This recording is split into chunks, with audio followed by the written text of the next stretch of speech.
It seems that every day we're reminded that we live in an era of great power rivalry, that the rules-based order is fading, that the strong can do what they can and the weak must suffer what they must. And this aphorism of Thucydides is presented as inevitable, as the natural logic of international relations reasserting itself. And faced with this logic, there is a strong tendency for countries to go along to get along, to accommodate, to avoid trouble, to hope that compliance will buy safety. Well, it won't. For decades, countries like Canada prospered under what we called the rules-based international order. We joined its institutions, we praised its principles, we benefited from its predictability. And because of that, we could pursue values-based foreign policies under its protection. We knew the story of the international rules-based order was partially false, that the strongest would exempt themselves when convenient, that trade rules were enforced asymmetrically. And we knew that international law applied with varying rigor depending on the identity of the accused or the victim. This fiction was useful. And American hegemony in particular helped provide public goods, open sea lanes, a stable financial system, collective security, and support for frameworks for resolving disputes.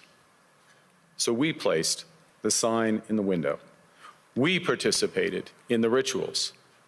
And we largely avoided calling out the gaps between rhetoric and reality. This bargain no longer works. Let me be direct. We are in the midst of a rupture, not a transition. Over the past 2 decades, a series of crises in finance, health, energy, and geopolitics have laid bare the risks of extreme global integration. But more recently, great powers have begun using economic integration as weapons.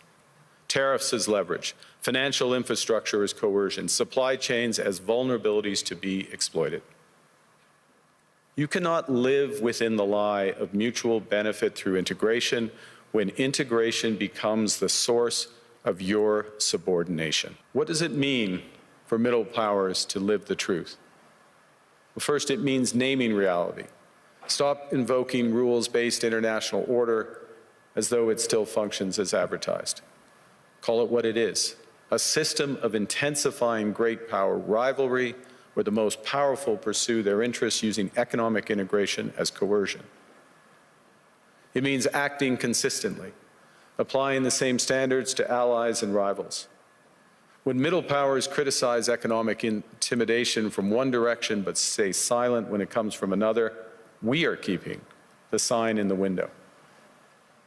It means building what we claim to believe in.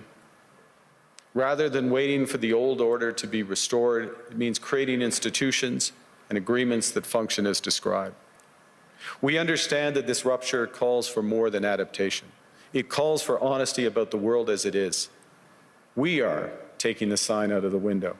We know the old order is not coming back. We shouldn't mourn it. Nostalgia is not a strategy. But we believe that from the fracture, we can build something bigger, better, stronger, more just. This is the task of the middle powers. The countries that have the most to lose from a world of fortresses and the most to gain from genuine cooperation. The powerful have their power, but we have something too. The capacity to stop pretending, to name reality, to build our strength at home, and to act together. That is Canada's path. We choose it openly and confidently, and it is a path wide open to any country willing to take it with us.